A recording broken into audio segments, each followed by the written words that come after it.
बिस्मिल्लाहिर्रहमानिर्रहीम। अस्सलाम वालेकुम स्टूडेंट। आज इंशाल्लाह हम फरवरी के नेक्स्ट करंट अफेयर एमसीक्यूज के बारे में पढ़ेंगे, जिसमें हमारे पास एमसीक्यूज होंगी नेशनल लेवल पर और इंटरनेशनल लेवल पर, और इसमें इंक्लूड होगी economy, sports, science and text, personal news, summits and conferences for all the competitive examination. So let's start करते हैं। हमारे पास फर्स्ट एमसीक्यूज है, which international organisation resolution are mention regarding Kashmir right to self determination. Kashmir के हक खुद इरादियत के हवाले से किस बैन अल-अक़वामी तंजीमों की करारदादों का जिक्र हुआ है। सो कश्मीर के राइट ऑफ सेल्फ डिटर्मिनेशन के बारे में रेजोल्यूशन हमारे पास किस इंटरनेशनल ऑर्गेनाइजेशन की मौजूद है। So it's answer is United nation security council की। तो यूनाइटेड नेशन सिक्योरिटी काउंसिल की करारदाद हमारे पास मौजूद है कि कश्मीरियों को उनका राइट टू सेल्फ डिटर्मिनेशन का हक देना चाहिए। और इसके अलावा when is the Kashmir solidarity observe by Pakistan and Azad Jammu and Kashmir. So it's answer is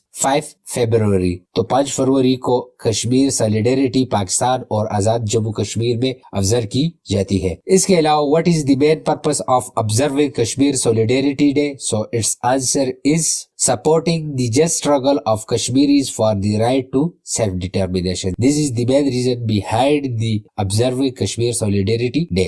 इसके अलावा हमारे पास next MCQs है, when the Cancer Day was observed, Cancer Day कब मनाया गया। So its answer is 4 February. So हमारे पास कैंसर डे ऑब्जर्व किया जाता है 4 फरवरी को। और इसके अलावा world cancer day is an international day mark on 4 February to raise the awareness of cancer and to encourage its prevention. और World Cancer Day is led by the Union for International Cancer Control to support the goal of the World Cancer Declaration written in 2008. और इसके अलावा who discovered the cancer, यानी cancer को किसने discover किया। So its answer is the origin of world cancer is credited to the Greek physician Hippocrates, who is considered the father of medicines. Next MCQs हमारे पास है, who has been diagnosed with cancer as announced by Buckingham Palace। Buckingham Palace के ऐलान के मुताबिक किसको cancer की तशखीस हुई। So its answer is king Charles 3 को। तो किंग चार्ल्स 3 को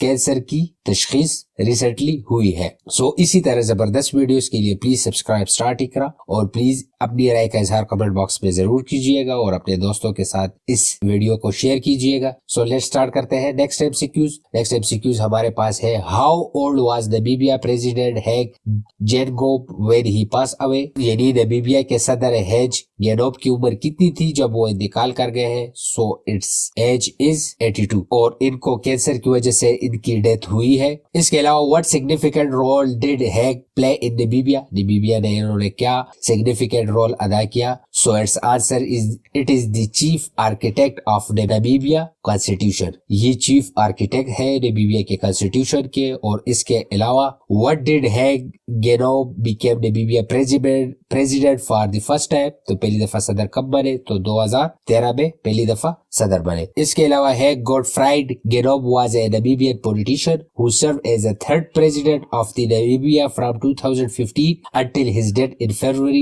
2024. Genob was the first prime minister of Namibia from 1990 to 2002 and served prime minister again from 2012 to 15, और ये फर्स्ट प्राइम मिनिस्टर भी रह चुके हैं नमीबिया। नेक्स्ट एमसीक्यूज हमारे पास है, who was appointed as a Namibia 4th head of the state. तो इनको भी रिसेंटली मुकर्रर किया गया है। So it's answer is Dagolo Momba.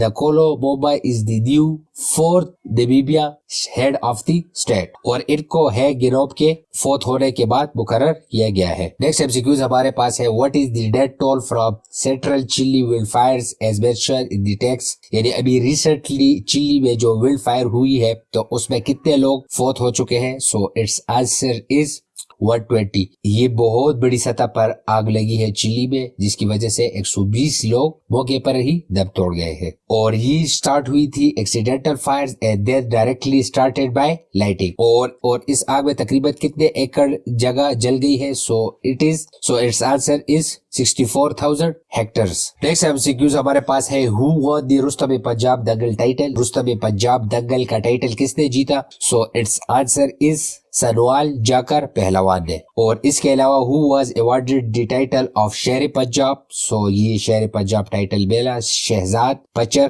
पहलवान को। और what was the prize money distributed among all participating wrestler, so it's answer is 2.6 million rupees. Next MCQs हमारे पास है what is the main purpose of the 2 satellite that China plan to launch into the lunar orbit, so it's answer is establishing communication between the moon and Earth. This is the main reason behind the 2 test satellite that China planned to launch into the lunar orbit. और इस twin satellite का पहले का वजन है 61 kg और दूसरे का है 15 kg। नेक्स्ट एमसीक्यूज हमारे पास है पाकिस्तान ने गजा के अवाम के लिए इमदादी सामान की 5वीं कैब किस मकाम से रवाना की, so it's answer is Noor Khan airbase से। और ये कितने थी, how many tons relief goods have been sent to Gaza by Pakistan so far, so it's answer is 230 tons. Next MCQs हमारे पास है why did the Senegal president Macky Sall announce the indefinite postponement of the presidential election schedule from February 25। Senegal के सदर मैकी साल ने 25 फरवरी को होने वाले सदारती इंतखाबात को गैर मुअय्यना मुद्दत के लिए मुलतवी करने का ऐलान क्यों किया, so it's answer is because of the dispute between the National Assembly and the Constitutional Court over the rejection of candidate. This is the main reason behind the postponement of the presidential election schedule on 25 February in Senegal. Next MCQs हमारे पास है अफगानिस्तान के हवाले से अक़वाम मुत्तहिदा के इंसानी हुकूक के माहिरीन में गहरी तशवीश की वजह क्या है, so its answer is arbitrary arrest, detention and ill treatment of women and girls. This is the main reason behind the UN human rights experts regarding Afghanistan. Next MCQs हमारे पास है टेक्निकल कोऑपरेशन प्रोजेक्ट के तहत जमहूरिया Korea Pakistan को 5 सालों में कितने ton तस्दीक शुदा बीज आलू के फराहम करेगा, सो ये आलू कोरिया इसलिए फराहम करता है क्योंकि इसमें वायरसेस नहीं होते और इसकी प्रोडक्शन दीगर आलुओं से काफी अच्छी होती है, so it's answer is 1,60,000 ton. तो 1,60,000 टन कोरिया प्रोवाइड करेगा under the technical cooperation project to Pakistan. और इसके अलावा ये बीज इंश्योर करेंगे the availability of virus free seed potatoes. और इसके अलावा what technology is being focus on by PARC and KOPIA to transfer Pakistan potato production, इसकी प्रोडक्शन इनहेंस होगी by the technology which is used in the enhance of potato production is aeroponic technology. So इसी तरह जबरदस्त videos के लिए please subscribe starting now और please इसको अपने दोस्तों के साथ जरूर शेयर कीजिएगा और अपनी राय का इजहार कमेंट बॉक्स में जरूर कीजिएगा। Thank you very much.